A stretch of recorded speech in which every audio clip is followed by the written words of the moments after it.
Hello students, welcome to Vincode partner. ఈరోజు మనం domain name సిస్టంలో ఉన్న నేమ్ స్పేసెస్ గురించి తెలుసుకుందాం. అసలు ఈ నేమ్ స్పేసెస్ ఎలా వర్క్ అవుతాయో తెలుసుకుందాం. ఈ డిఎన్ఎస్ నేమ్ స్పేస్ని మీరు మీ కాంటాక్ట్ లిస్ట్ అనుకోండి. మనం నార్మల్గా ఎవరికైనా కాల్ చేయాలి అంటే వాళ్ళ నెంబర్ని గుర్తుపెట్టుకొని డయల్ చేయాలి. కానీ మన కాంటాక్ట్ లిస్ట్లో చాలా నెంబర్స్ ఉంటాయి కదా, వాటన్నింటినీ గుర్తుపెట్టుకోలేము కాబట్టి వాటికి నేమ్స్ అనౌట్ చేసి సేవ్ చేసుకుంటాం. సేమ్ అలాగే ఒక వెబ్సైట్ని యాక్సెస్ చేయాలి అంటే ఆ పర్టికులర్ వెబ్సైట్ ఐపీ అడ్రస్తోనే యాక్సెస్ చేయాలి. ఈ ఇంటర్నెట్ వరల్డ్లో చాలా వెబ్సైట్స్ ఉంటాయి. మనం అన్ని వెబ్సైట్ ఐపీ అడ్రసెస్ని గుర్తుపెట్టుకోలేము కాబట్టి ఈ డిఎన్ఎస్ నేమ్ స్పేస్ అనేది యూజ్ అవుతుంది. అంటే మనం ఇక్కడ వెబ్సైట్ని యాక్సెస్ చేస్తున్నప్పుడు ఐపీ అడ్రస్ని గుర్తుపెట్టుకోకుండా డొమైన్ నేమ్ని యూజ్ చేసుకొని వెబ్సైట్ని యాక్సెస్ చేస్తామన్నమాట. ప్రతి వెబ్సైట్కి ఒక ఐపీ అడ్రస్ అండ్ ఇంకా ఒక ఇండివిజువల్ డొమైన్ నేమ్ అనేది అలాట్ అవుతుంది. ఈ అలాట్ అయిన డేటా డిఎన్ఎస్ నేమ్ సర్వర్స్లో స్టోర్ అయి ఉంటాయి. ఎగ్జాంపుల్కి మనం google.com అని సెర్చ్ చేస్తున్నప్పుడు అది బ్యాక్గ్రౌండ్లో ఆ ఐపీ అడ్రస్కి హెచ్టిటిపి రిక్వెస్ట్ని సెండ్ చేసి రిప్లైలో మనకి google.com వెబ్సైట్ని డిస్ప్లే చేస్తుంది.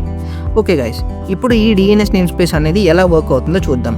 ఈ డొమైన్ నేమ్ సిస్టంలో ఒక హైరార్కియల్ స్ట్రక్చర్ మోడల్లో వర్క్ అవుతుంది. అంటే మల్టిపుల్ లెవెల్స్లోకి డివైడ్ అయిన ఒక స్ట్రక్చర్డ్ ఫైలింగ్ సిస్టమ్ లాగా అనమాట. అండ్ ఇందులో ఈచ్ లెవెల్ ఒక డాట్ ద్వారా సెపరేట్ అవుతుంది. ఫర్ ఎగ్జాంపుల్, ఈ డిఎన్ఎస్ నేమ్ స్పేస్ని మీరు ఒక ట్రీ లాగా అనుకోండి. మొత్తం ఈ డిఎన్ఎస్ నేమ్ స్పేస్లో 4 లెవెల్స్ ఉంటాయి. ఫస్ట్ వన్ రూట్ లెవెల్, అంటే ఇన్విజిబుల్ బట్ ఇంపార్టెంట్ అనమాట. ఈ రూట్ లెవెల్ అనేది ద టాప్ మోస్ట్ లెవెల్. ఇక్కడ ఎవ్రీ డొమైన్ ఒక ఇన్విజిబుల్ డాట్తో ఎండ్ అవుతుంది అండ్ ఈ ఇన్విజిబుల్ డాట్ రూట్ లెవెల్ని రిప్రజెంట్ చేస్తుంది. సెకండ్ లెవెల్ టీఎల్డి, అంటే top level domains, the first part after the dot. అంటే రూట్ లెవెల్ తర్వాత వచ్చి ఫస్ట్ పార్ట్ని టాప్ లెవెల్ డొమైన్ అని పిలుస్తాం. For example .com, .net, .org వీటిని జెనరిక్ టాప్ లెవెల్ డొమైన్స్ అని పిలుస్తాం. జెనరిక్ అంటే జనరల్ అని ఇక్కడ అర్థం అనమాట.